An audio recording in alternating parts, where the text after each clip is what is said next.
y arrancamos con la presentación. ¿Se ve bien mi pantalla? ¿Me pueden ayudar ahí si la ven? Perfecto, Fran. ¿Se ve la presentación o se ve también todo el borde de la computadora? O sea, ¿solamente la presentación se ve? ¿Sí? Parece ser la presentación, Sí, sí. Solo Bien, la presentación. buenísimo. Bueno, Pampa Learning 9, el poder de la interaction data. Está en inglés porque quizás tenemos algunos attendants en inglés y por un tema de contemplación lo dejamos en inglés. Eh, Esta presentación no es sobre Langsmith, pero sí es sobre Langsmith. No es sobre Langsmith porque Langsmith es un medio para un fin, y si hacemos de Langsmith el punto de la presentación se pierde el foco, que el foco verdadero de esto es la data y cómo podemos apalancar data. Y esto genera muchas confusiones porque en el mundo post-LLM está todo este concepto de que, che, no necesitamos datos. ¿Por qué? Y porque tenemos un LLM que está entrenado en un montón de datos y con few shots llego a donde quiero. No necesito entrenar. No necesito lo que antes yo necesitaba para armar un producto Machine Learning, que es tener data específica de ese dominio para tener un buen modelo. Ahora, para tener un buen modelo sin entrenar nada. Entonces, los datos no tienen valor prácticamente. Eso es en parte cierto y en parte no es cierto. Y esta presentación y un poco lo que vamos a charlar hoy va a dividir las aguas de qué tiene de cierto eso y qué no. Y vamos a tratar de cubrir cómo hay que aprovechar los datos de manera correcta usando el LLMs. Usando Langsmith, que es un muy buen medio para hacerlo, pero puede haber otros. El punto no es la herramienta es un facilitador de la buena práctica que son las que vamos a cubrir hoy. Entonces, un poco, se está viendo todo esto de Zoom, a ver si lo puedo achicar, perdón. Ahí no lo ven, ¿no? No, Ahí. igual y no sé, Fran, tranqui. ¿Se ve? Gol, buenísimo. Un poco el concepto acá es, nosotros queremos datos y queremos datos de interacción porque queremos saber qué está pasando con los usuarios. Yo quiero saber, como mi objetivo es darle al usuario una buena experiencia, yo tengo que entender su experiencia. Y no puedo entender su experiencia si no puedo ver qué está pasando cuando interactúa con mi producto. Cosas que puedo levantar viendo traces de producción, puedo levantar situaciones donde la respuesta no fue de la calidad adecuada, ¿no? Que contestó algo mal el modelo o el usuario quiso hacer algo y el modelo no pudo hacerlo, ¿no? Cuando los modelos, cuando son agentes que pueden hacer una acción. Entonces, cuando algo dentro del ida y vuelta con el usuario no es lo que yo hubiera querido que sea. También puede pasar que el usuario me esté pidiendo cosas que yo no puedo hacer. Pero eso es súper interesante porque entonces me está diciendo el usuario, esto me interesaría poder hacerlo con tu bot o con tu agente o con tu solución, que puede no tener una interfaz de chat, pero en el fondo me está dando información de cuál sería la experiencia ideal para él, ¿no? Entonces, si hay muchos usuarios que me piden constantemente, es implícito, ¿no? Porque me están pidiendo pensando que lo va a hacer, ¿no? Y yo no lo puedo hacer, eso me da una señal muy fuerte de que esto puede rankear alto en el backlog y que va a agregar mucho valor al usuario. Y bueno, el tema este de los edge cases, de que haya elementos de la solución que estén un poco eh, rústicos y que no hayan terminado de estar pulidos a nivel experiencia. Y eso se note cuando un usuario te pregunta algo que quizás no era el camino feliz que vos para el cual vos habías testeado antes de salir a producción y habías jugado con tu bot. Entonces, cuando vos tenés una solución de producción, empiezan a pasar un montón de cosas alrededor del camino feliz que empezás a dar cuenta que se puede el usuario caer por acá, para este lado, y te permite identificar esos edge cases. Entonces, son algunos ejemplos de cosas que puedo ver cuando empiezo a ver qué están haciendo los usuarios con mi aplicación. Em, y el valor de tener esta data es que no todo el mundo tiene una solución en producción con usuarios reales. Entonces, una empresa que está establecida, o sea, mucho se habla del valor de los startups y de la flexibilidad que tienen, todo, pero hay un aspecto de los incumbents, o sea, las empresas que ya están funcionando hoy con usuarios reales en esa industria, que es que entienden muy bien el problema, ¿no? Y eso se puede apalancar. En el momento que vos tenés usuarios reales, tenés conocimiento de tus usuarios que es mayor al promedio, porque tratás con ellos todos los días, a través de tu aplicación y si los entrevistás o si hablas con ellos, lo que sea, pero en particular a través de tu aplicación. Entonces, vos podés usar toda esta información que estábamos charlando recién, de estos casos esquina o elementos que no están cubiertos para mejorar tu solución, para sumar estas tareas al backlog, agregarle features que no están cubiertas y con todo esto mejorar la experiencia que tiene el usuario y eso es obviamente una ventaja competitiva. Entonces, hay que empezar a pensar las interacciones con usuarios como una ventaja unfair, ¿no? Entre comillas injusta, que uno tiene por la posibilidad de que el usuario te tenga como producto en la mano, que eso requiere esfuerzo. Para llegar a que el usuario te tenga en la mano y te use, eso requiere un esfuerzo. Una vez que ya lo hiciste, tenés esa ventaja de tener mucho más conocimiento del usuario que alguien que no tiene interacción diaria con una cantidad sustancial de usuarios. Todo esto es relevante después de que yo entendí a qué quiero jugar a nivel producto. Es decir, a qué usuario le quiero hablar y qué problema quiero resolver. Si yo todavía no tengo una definición de cuál es mi usuario target y de qué es la experiencia que yo vengo a dar y qué quiero solucionar, lo que estoy haciendo es explorando. En la etapa de exploración, yo no quiero optimizar, no quiero mejorar la experiencia en una cierta dirección. Quiero ir abierto y aprender de distintos tipos de usuarios a ver dónde puede haber una oportunidad. Entonces, esto sí que hay una diferencia en términos de pre-product market fit y post-product market fit en el valor que tiene la data de interacción de usuarios. Al principio, yo no quiero tener evaluaciones formales, tener un pipeline de que aprenda de producción, ¿no? Que levante traces y después eso se pase un backlog y se mejoren las features. Yo lo que quiero es hackear un producto rápido, poner la mano a usuarios y ver qué está pasando y ver si hay un market pool, si a los usuarios les interesa o no. Y no necesito tener tantas garantías de optimalidad ni generar una experiencia tan excelente. Lo importante es encontrar ese match. Después, una vez que ya elegí el juego que quiero jugar, sí quiero entrar en profundidad y tener la mejor solución posible. Y ahí es donde en la optimización de la experiencia los datos se vuelven claves, ¿no? Los datos de producción. ¿Qué es este concepto de Data Flywheel que en el fondo está detrás de todo esto? Y es un concepto súper importante. El Data Flywheel es básicamente cómo paso de levantar datos en producción a que los usuarios tengan una mejor experiencia. O sea, es el proceso que conecta estas dos partes. Y tiene como partes esenciales, obviamente, el data análisis, que vamos a entrar en profundidad de todo esto, cómo obtengo de todo lo que hay en producción las cosas que son interesantes para poder distilar eso en mejoras de producto, cómo mejoro el producto y después cómo hago ese delivery al usuario como una mejor experiencia. Si yo tengo esto aceitado, tengo una ventaja competitiva muy importante, porque significa que yo puedo pasar de experiencias de usuarios a conclusiones a mejoras, a mejores experiencias de usuarios, lo cual hace que vengan más usuarios, me da más información y tengo más potencia en ese proceso. Esa es la ventaja competitiva a nivel datos y la parte técnica de lo que son soluciones basadas en LLMs, de mejorar la experiencia que le da el producto al usuario, dada la información que ya tengo de ellos en las interacciones. Esto lo vamos a ver ahora en Langsmith, pero la pinta que tiene con LLMs es, yo levanto una trace que es interesante, ¿no? Por alguna razón, vamos a ver maneras en las que podemos identificar traces interesantes. La voy a anotar, es decir, voy a decir, che, esto es una buena respuesta, esto es una mala respuesta, lo que me hubiese gustado responder hubiera sido esto, ¿no? Le voy a poner un label a eso. Eso lo voy a sumar a un dataset de evaluación, donde voy a empezar a medir mi solución en base a ese ejemplo que acabo de sumar, entre otros. Y eso obviamente va a hacer que si yo estoy evaluando en base a ese ejemplo, voy a tener que mejorar mi solución para que responda bien a ese ejemplo, porque si no mis evaluaciones van a dar mal y no voy a poder salir a producción. Entonces, en el momento que yo agrego algún dataset, eso implica necesariamente que mi solución tiene que volverse mejor para poder pasar esta nueva evaluación que acabo de armar. Y bueno, ahí el new release me quedó por completarlo.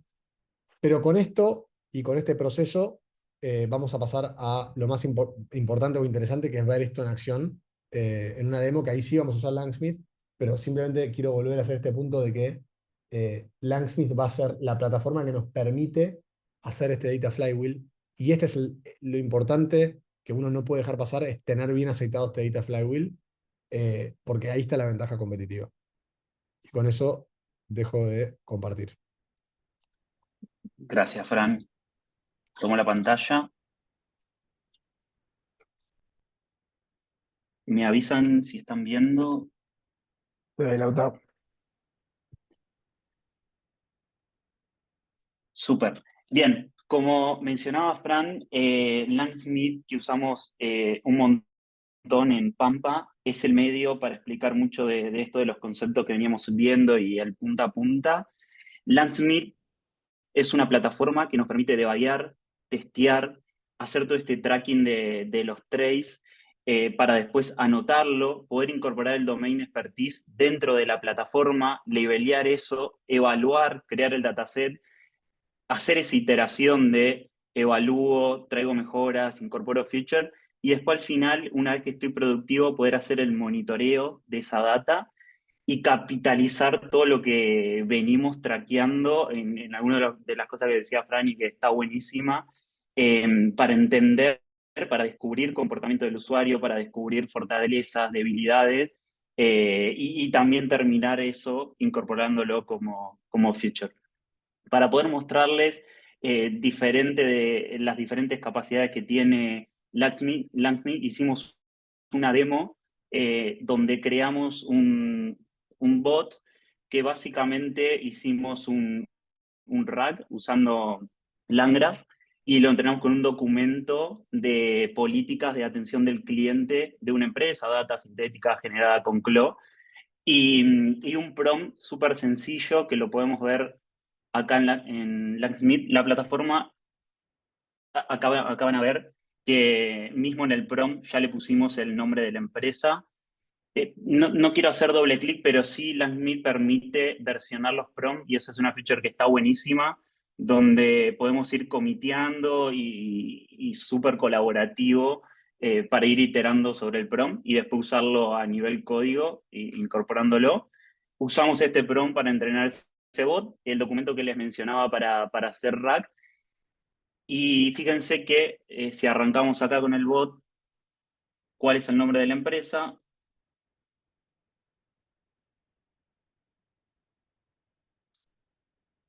Si el live va bien, el nombre de la empresa es Tecnoverde, el nombre de la empresa ya estaba en el prompt y ahora vamos a ir a Langsmith a ver cómo se está traqueando todo esto. Se va traqueando a nivel de proyecto, así que acá entramos al proyecto de Demo Langsmith. Acá van a ver que están todos los traces, esto que veníamos diciendo que se van almacenando. Para mí algo que es súper importante es, ok, hago traces, puedo ver la cantidad de conversaciones, puedo ver desde qué canal están viniendo los usuarios, puedo ver si hay errores en la tool, si hubo caídas en OpenAI, si cuando me fui a conectar a Clo no estuvo arriba. Puedo entender todo eso de los usuarios, pero también cuando trabajo con LLMs se vuelve dinámico, se vuelve dinámica la latencia, se vuelve dinámica los costos. Ahora vamos a ver en el ejemplo, a veces voy al retrieval, otras veces no, el contexto va con más, con menos token. Eso es importante, se diferencia del tracking tradicional de un software tradicional o de un modelo común donde solo voy a ver eh, cómo fueron las predicciones. Tenemos esa parte que es variable y por el otro lado lo que venimos hablando de, ok, tengo un montón de traces y quiero descubrir qué está sucediendo. Acá en el ejemplo de recién, ¿cuál es el nombre de la empresa? Pueden ver esto. Para mí esta jerarquía que muestra Langsmith está buenísima para entender comportamientos del usuario, donde te va mostrando el paso a paso por el que fue pasando y te va tagueando, por ejemplo, acá si fue al LM. Fíjense que como la respuesta estaba en el prompt, en cuál es el nombre de la empresa, no necesito ir al retrieval, nada. Ahora si vamos al chat y preguntamos, por ejemplo, cuál es el tiempo de resolución de un caso,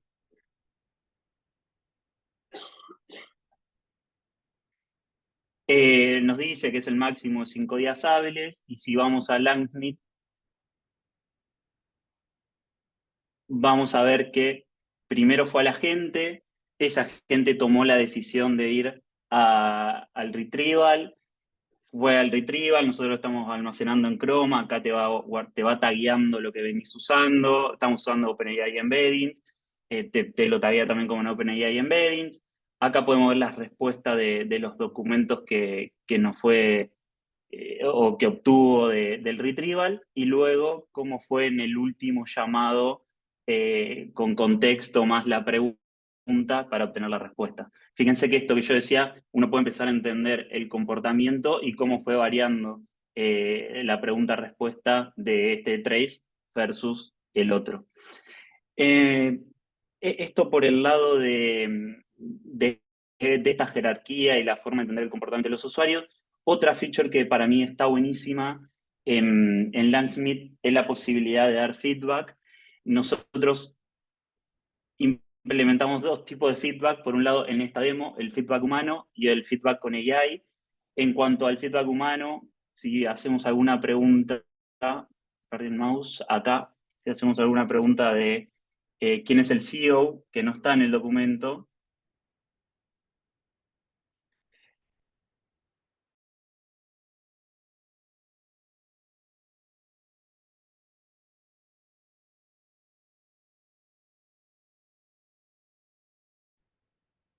y submitearlo. Y si vamos a Langsmith, en los LLM, acá podemos ver los root, que es esa jerarquía. También podemos ver solo los LLM calls. El que está acostumbrado por ahí con OpenTelemetry, es esa jerarquía es el flow. Acá es los ranks. Los ranks sería cada trace. Acá podemos ver, y acá podemos ver todos los ranks o solamente los ranks que tienen o involucran los LLM calls. Y vamos a ver que acá ya vamos tagueando y vamos dando feedback para que después lo que nos va a mostrar Petra, de cómo este feedback puede terminar en levelearlo, subirlo a un dataset, mejorarlo y terminar incorporando una feature o mejorando alguna existente. Bien, acá quedó esto del label. Y por otro lado, también lo que hicimos fue agregamos feedback humano y feedback con AI. Es sencillo, nosotros implementamos dos evaluators, un evaluator de PII, uno por ahí querría en alguna feature de, ok, no quiero agregar o evaluar cada input con data PII, sino quiero entender cuántos usuarios me están mandando data PII, qué tipo de data de PII me están mandando, es el documento, es el teléfono.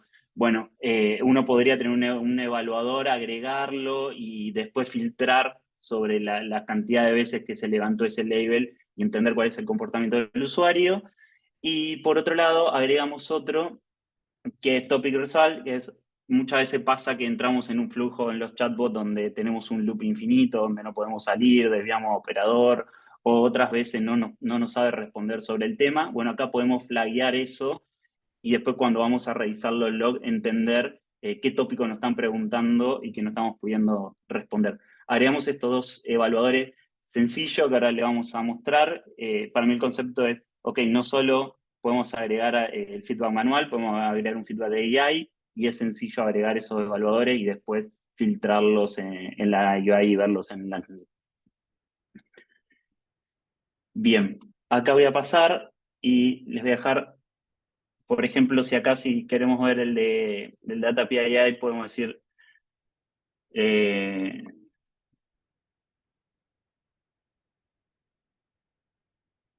puedo pasarle mi número de teléfono, contactame. Obviamente no está entrenado para eso, no me responde. Y si vamos a Langsmith, podemos ver que la pregunta anterior, que yo le hice quién es el CEO de la empresa, ya la labelió como es un tópico que me están preguntando y que no lo tenía para poder revisarlo. No tuvo data PII, pero sí en el último caso no fue un tópico nuevo, pero sí me levantó que estoy teniendo data PII. Eso es un ejemplo de poder agregar feedback y entender el comportamiento del usuario. Lauta, ¿puedo hacer ¿no te molesta? Sí, sí, dale, Fernando, métele. Sí, Para mí obvio. hay como una suerte de paréntesis con el tema de feedback, porque hay como palabras clave que por ahí pueden, más que esclarecer, oscurecer, ¿no? Feedback, evaluación, tipo, bueno, feedback de quién, evaluación, ¿qué es estamos haciendo una evaluación de un dataset? Bueno, porque pasa que a veces uno, con los nombres que tienen las clases y todo, no son del todo declarativos para lo que uno los quiere usar. Acá el punto, me parece, es con estos tags que estaba contando Lauta, ¿no? PII o Information Available, me permiten interpretar el trace antes de tener que verlo. Yo veo esto y veo que hay un trace, por ejemplo, el de arriba, ahora acá todos tienen information available, pero sí, si hubiera algunos que tienen y otros que no, yo, por ejemplo, puedo filtrar, ¿no? ¿Cuál es? Bueno, está en cero o está en uno, ¿no? Dependiendo. Los puedo filtrar acá. Bueno, Por perfecto. ejemplo, puedo dejar solo en uno.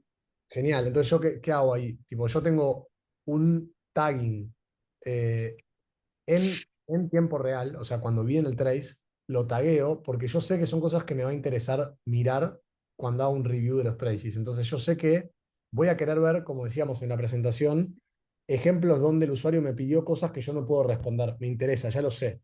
Entonces yo puedo hacer un tagging en tiempo real cuando entra el trace, dejarlo tagueado. Entonces cuando el jueves a la noche estoy mirando trace y de producción, hago un filtro por los que tienen ese tag y ya sé que estoy mirando solamente ejemplos donde el usuario preguntó algo sobre lo cual yo no tengo data.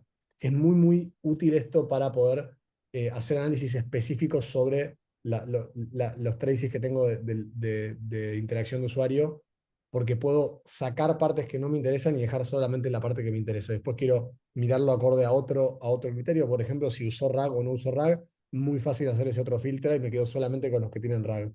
Y de esa manera puedo interpretar distintos casos de uso de la misma herramienta para ver, tipo, tener la foto completa, porque a veces acá es muy sencillo, pero yo puedo llegar a tener 1 millón de casos de traces, dependiendo de la cantidad de interacción que tenga mi producto. Yo no puedo mirar todos. Entonces, por eso es tan necesario tener estos tags y poder filtrar para poder mirar las partes que me interesan y tener una foto lo más completa posible, sampleada si quieren, de los traces. Quería sumar solamente eso. Sí, Fran, Sí, perdón, Lauta, y aprovecho para agregar también que capaz no se entendió. Es que acá es donde uno empieza a combinar LLM, ¿no?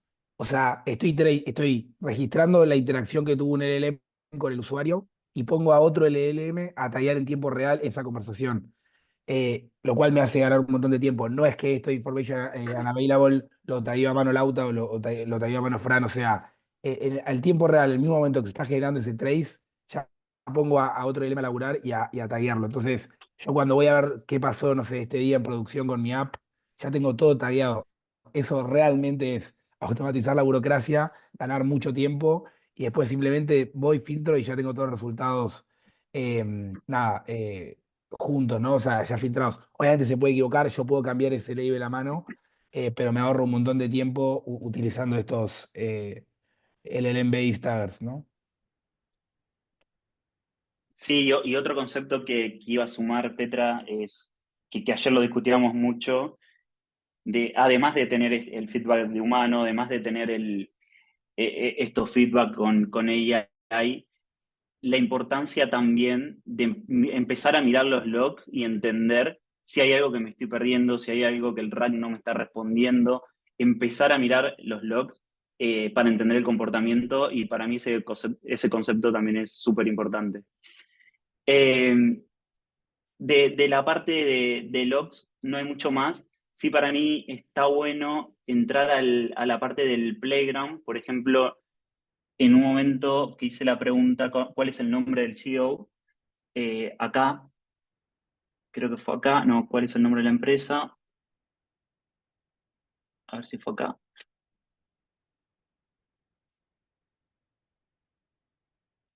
Podemos volver a preguntarlo. Voy a preguntar, sí.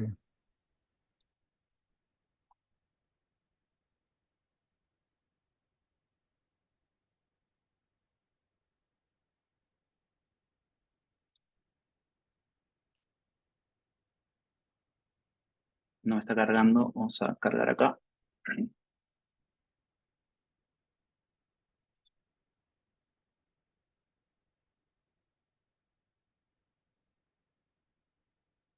O acá, ¿quién es el CEO, no?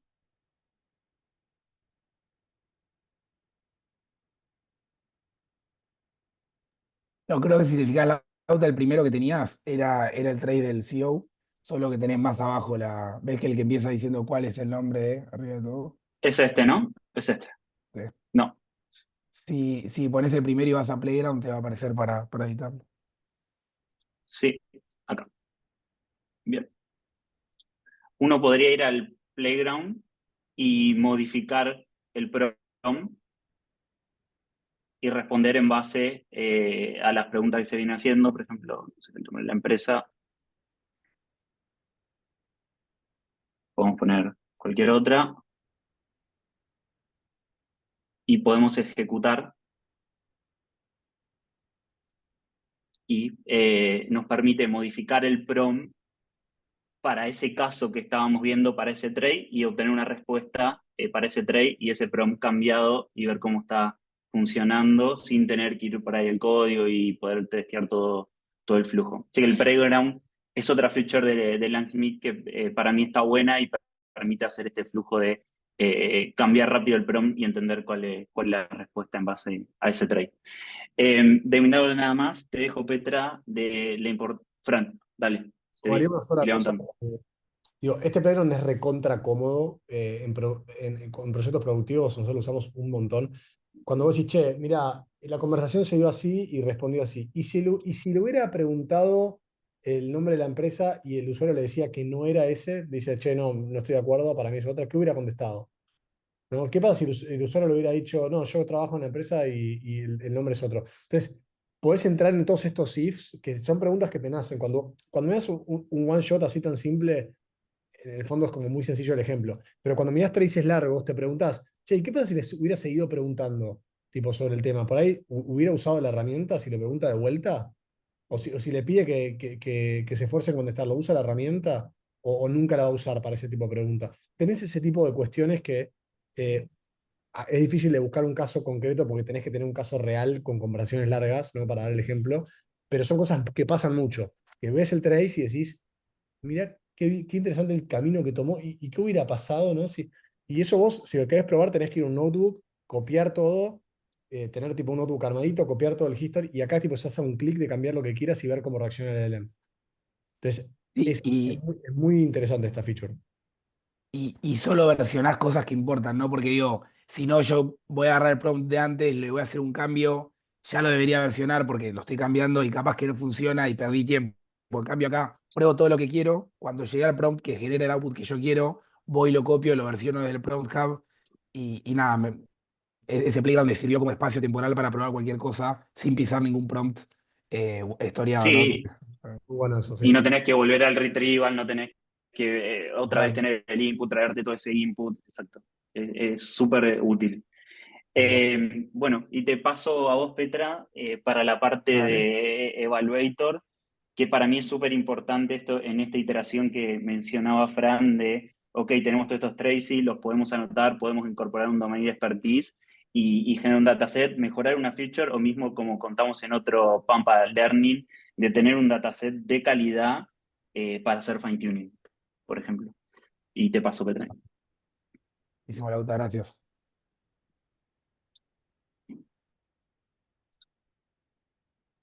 Roberto, dígame cuando estén viendo. ¿Y se ve? Se ve. Perfecto. Bueno, entonces retomamos de donde dejó Lauta, que es acá, digamos, en el espacio del project. Y un poco a modo de resumen, lo que yo obtengo acá es un resultado de todas las interacciones que tuvieron mis usuarios con mi app y todo el proceso que para responder siguió mi LLM en todos los casos, ¿no? De vuelta, eso no es fácil de conseguir. Si yo no tuviese una herramienta de tracing, no me queda otra que, como decía Fran, usar una notebook, empezar a printear cada nodo del Landgraph, ver qué devolvió acá, queda todo junto, todo ordenadito, eso es bastante útil. Pero, como vimos, ya sea por el feedback manual o ya sea porque hay un LLM que está tagueando cada trade que se suma al project, yo puedo usar acá los filtros, ¿no? Entonces, yo puedo empezar a agrupar traces que tienen características en común y que para mí son materia de análisis, ¿no? Como por ejemplo, los traces donde yo no pude responderle al usuario lo que me pidió, o sea, la información que tuvimos en este contexto no estaba disponible para contestar, que requeríamos en ese contexto no estaba disponible, y además quiero que no sea uno de los casos que tiene PII, porque no me interesa, yo solo quiero ver casos que no involucran PII y que no puede ayudar al usuario. Entonces, al hacer ese filtro, fíjense que, digamos, en muy pocos clics porque el LM hizo el trabajo por mí y porque el filtro ya está incorporado en la herramienta, yo ya tengo un subset de los casos que a mí me interesan y puedo directamente irme a trabajar con esos casos. Ahora, yo acá no me puedo poner a editar porque esto es de alguna manera es lo que pasó de mi historial. No puedo entrar y cambiar este trace porque no quiero perder un traqueo de lo que realmente sucedió. Entonces, las herramientas de tracing tienen, o bueno, en este caso Langsmith tiene una feature que se llama Annotation Queues, que básicamente me permite agarrar estos casos, puedo elegir los que quiera o simplemente agarrar y elegir todos, si son estos casos que tengo en común, y sumarlo a una especie de estadio en donde yo los flagueo como, esto es como cuando marcas los mails importantes, bueno, acá los marco a todos estos traces como interesantes, pero los puedo asignar a un tema. Yo previamente ya había generado un tema que es justamente Unsolved User Questions. Puede ser, puedo generar la cantidad de annotation queues que quiera, y si soy ordenado, voy a tener todos mis traces agrupados por tema, flagueados y listos para resolver. Entonces, cuando yo los paso acá, por ejemplo, me dice, bueno, ahí se sumaron. ¿Y cómo se usa una annotation queue? Acá, si se fijan, yo tengo one of six. O sea, me arma una especie de cola de fila de casos que yo quiero ver. Entonces, puedo analizar la RAN y tener esta misma vista que nos estaba mostrando el auto, o directamente trabajar con lo que, en este caso, como estamos usando un Landgraph, entra el Landgraph y sale el Landgraph, que es lo que llamamos un state, un diccionario con keys, eh, y ver qué fue lo que pasó acá, ¿no? Por ejemplo, yo acá puedo ver que hice el retrieve, eh, intentó buscar, seguramente hubo una pregunta de quién era el CEO de la empresa, y lo que está diciendo acá es, no pude encontrar información sobre el CEO. Pero digamos que yo quiero modificar esto. A mí me gustaría simular o editar esta conversación para poder reflejar lo que a mí realmente como owner de esta app o de este producto me hubiera gustado que mi LLM conteste. Yo eso lo puedo hacer desde acá, ¿sí? O sea, si yo, primero, déjenme que les muestro acá. Primero, si yo soy técnico, no puedo resolver esto por mi cuenta. O sea, si yo soy, por ejemplo, del Science Team de un proyecto, no es algo que pueda resolver por mi cuenta porque me falta justamente el expertise del caso, ¿no? Y acá es donde entra lo que llamamos los subject matter experts. Y esta es la instancia en donde los queremos meter. O sea, es la instancia en donde yo flagueé cosas que me llamaron la atención, ya sea por los tags que tengo o por lo que yo leí por mis propios medios, y los quiero poner a analizar estas colas de traces raros, interesantes, llamativos, a que me den su opinión. Y iterando con esta flechita, ¿no? Pasando de un trace al otro, yo puedo, por ejemplo, acá decir, no sé, que venga un experto en Customer Service y nos diga, no puede ser que no esté la info del CEO, eh, revisar, por ejemplo. Yo puedo dejar esta anotación, ¿no? Y que después venga alguien del Science Team y diga, ok, esto es algo que tenemos que cambiar. Entonces, vamos a hacer una cosa. Vamos a ir acá a la respuesta que dio el LM, que no he podido encontrar esta información, y vamos a poner lo que nosotros sabemos que debería haber contestado o lo que nos dijo en las notes el subject matter expert que debería haber contestado. Entonces, por ejemplo, el CEO de la empresa es Lucas, por ejemplo. ¿Sí? Yo esto puedo elegir uno de mis datasets, ¿sí? Que la diferencia con el Annotation Queue es que yo ahí ya tengo ejemplos curados, o sea, tengo un input que puede venir de una Annotation Queue también, pero el output que yo quiero ahí ya es lo que llamamos como una ground truth, ¿no? El comportamiento esperado de la gente, porque después ese dataset yo lo voy a usar para evaluarlo. Entonces, yo acá y creé un dataset vacío, que serían como las FAQ, ¿no? Digamos que mi tarea hoy es encontrar las preguntas que más están haciendo los usuarios, o sea, asignarle una respuesta correcta a esas preguntas y sumarlo a un dataset de FAQs. Entonces, yo lo sumo, lo pongo acá y pongo add to dataset y ya se me sumó, ¿ven? En examples, yo tengo quién es el CEO y que la AI debería contestar el CEO de la empresa es Lucas. Esto que parece trivial o fácil, en realidad, sin estas herramientas es muy difícil de hacer. Porque yo, de vuelta, tengo que estar yendo a buscar un trace, tengo que copiarlo, pegarlo, editarlo, subirlo, historiarlo en algún lado para después correr una evaluation contra eso. Entonces, lo que hicimos recién en 3 clics tiene mucho valor, ¿no? Y pasé de un trace de algo que querían saber mis usuarios que yo no pude contestar. ¿Cómo me di cuenta? Porque lo levantó un LLM que revisó ese caso y me lo flagueó. Yo lo levanto, me junto con el Subject Matter Expert, concluimos que esta respuesta tiene que estar y que la respuesta correcta es el CEO de la empresa es Lucas, y me lo traigo un dataset para después evaluar. Ahora, ¿qué me falta para completar este Data Flywheel que nos contaba Fran?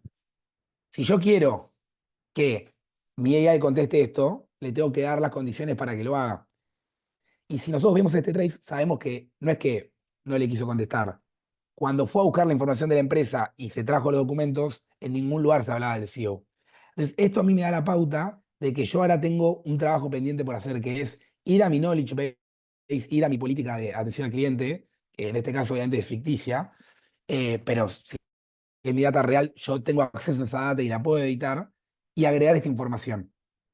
¿Y cómo voy a dar cuenta si esa modificación dio resultado? Porque cuando yo vuelva a correr mis evaluations y tenga este ejemplo y lo corra, mi AI debería contestar esto.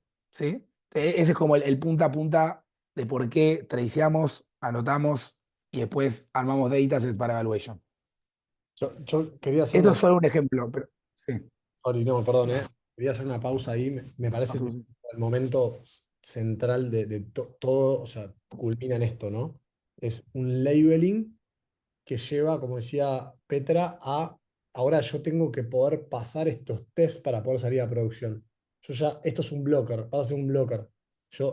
Obviamente que yo puedo tener algunos datasets que son como nice to haves, que puedo tener un 50% y no pasa nada, pero si yo decidí que esto tiene que ser así, yo ahora tengo un camino hacia el próximo release donde hasta que yo no arregle esto y no pase este test, pues esto es una evaluación, hasta que esto no pase, hasta podría estar en continuous integration, si esto no pasa yo no puedo salir a producción, por lo cual tiene un Eso. impacto directo en mi backlog y de alta prioridad, ¿no?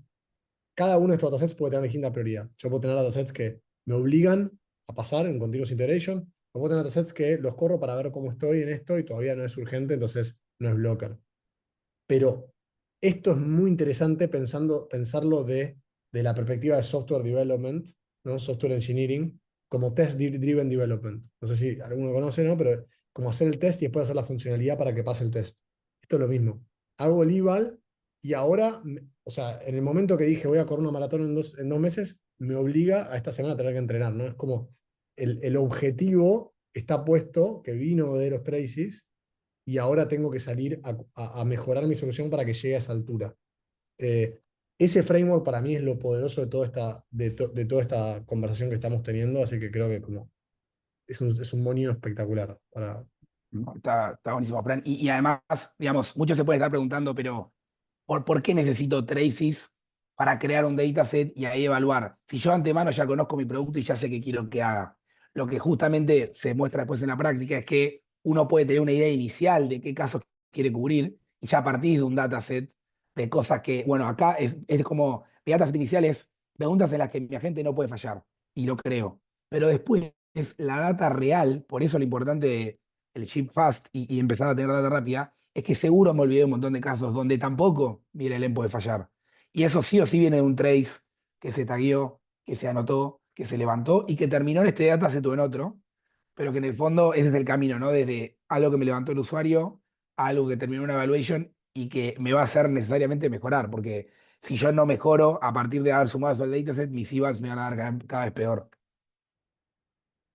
Pero para que se entienda y cerrar esta idea de qué es una IVAL, porque capaz con acá vimos cómo llenar un dataset, pero ahora vamos a ver una IVAL para que se entienda mejor. Entonces, supongamos, vamos a ir a otro dataset, ¿no? Este es un dataset que tenemos ya cargado de antes, que son preguntas que nosotros antes de salir a producción dijimos, por nuestra data histórica sabemos que esto es lo que más nos pregunta la gente en general. No sé, esto puede haber venido de un data center, perdón, de un call center, no sé, expertos que dicen, bueno, estas son los 10 casos que en Tech Verde tenemos que cubrir, y esta es la respuesta correcta, dicho por los expertos en el call center, ¿sí? Entonces yo tengo lo que llamamos un Ground Truth Dataset, donde tengo inputs comunes y respuestas esperadas. Entonces, ¿qué significa hacer una IVAL? Significa correr a mi solución, a mi agente, por todos estos ejemplos, obtener una respuesta y compararla contra este output. Y acá, insisto, es donde vuelve a aparecer la magia de los LLMs.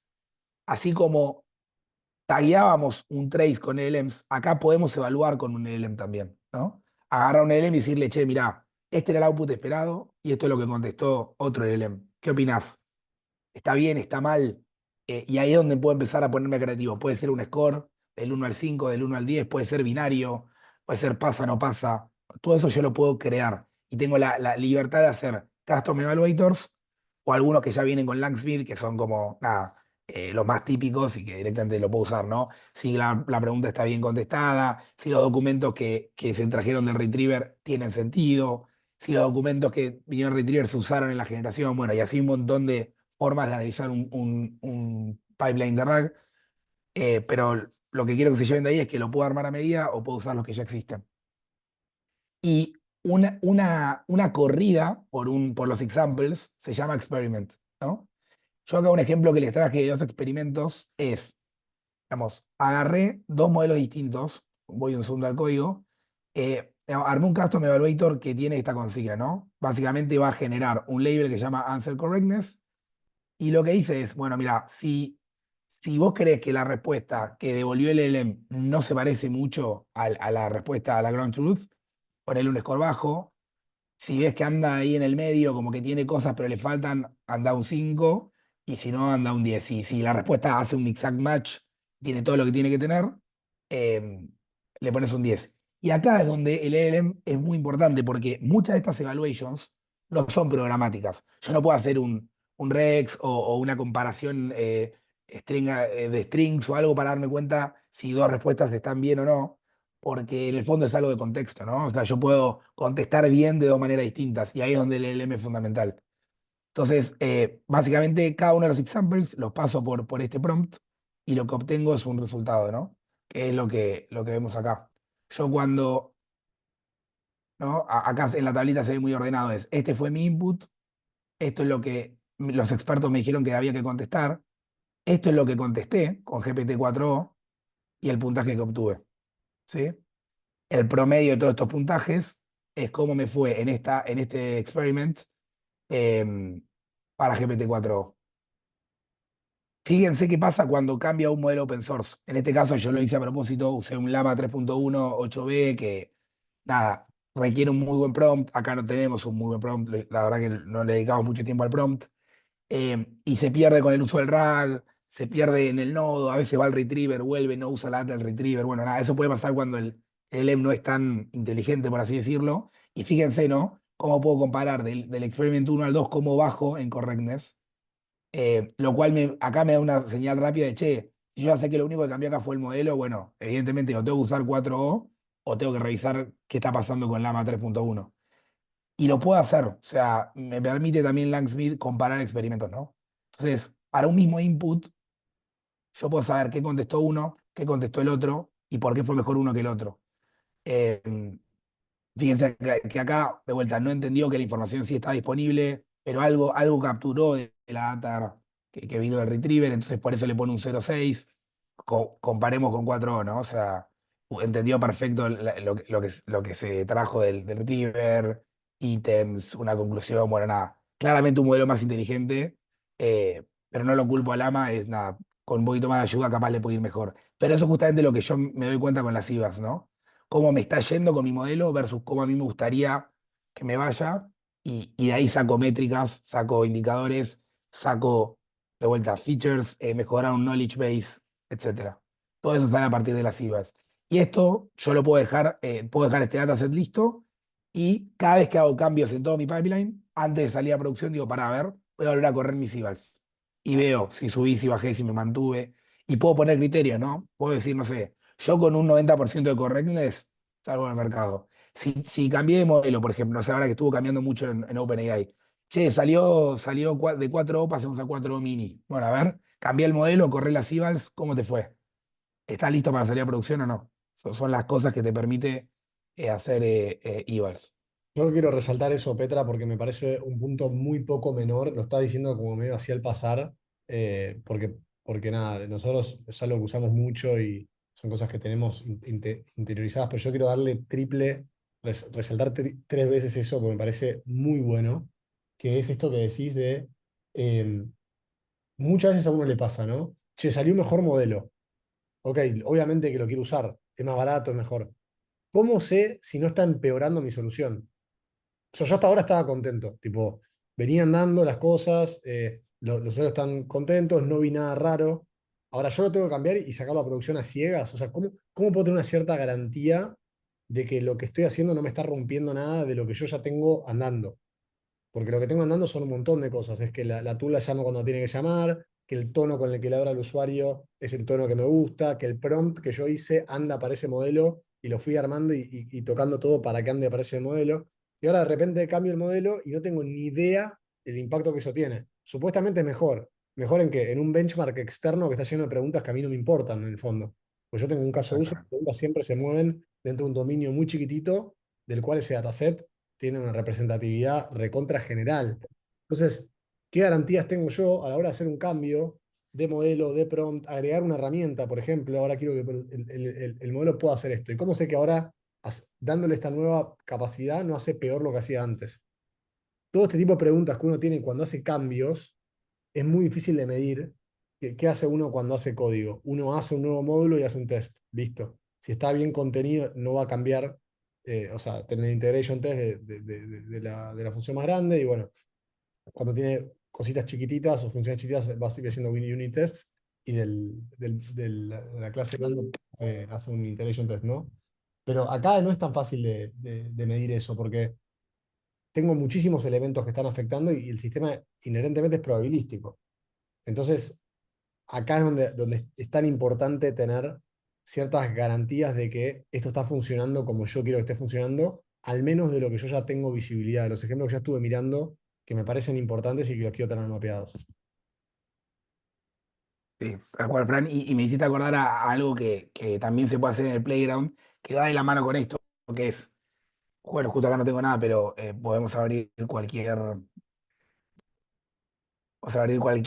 trace y ir al Playground. Pero básicamente acá, si yo cambio algo en el prompt, no es que sí o sí tengo que correr toda una eval para ver si falló o no. Fíjense que acá puedo elegir un dataset y este cambio en el prompt, que capaz lo usé para arreglar otra cosa, en el mismo Playground la puedo aplicar en un dataset y ver si alguno de los examples que para mí son importantes sigue respondiendo lo que yo quiero que responda, ¿no? Es más manual, pero es lo bueno del Playground. Toco algo y antes de presionarlo, pushearlo y todo, tengo mil formas de hacer un quick check de que nada se está rompiendo y que estoy logrando lo que realmente quiero sin romper otra cosa. Nada, me parece bastante útil. Eso. Bueno, este fue un Pampa Learning bastante más largo porque es muy jugoso. Si no tiene más comentarios, Petra, Lauta y Petra, lo vamos cerrando y ya pasamos a preguntas. Regular.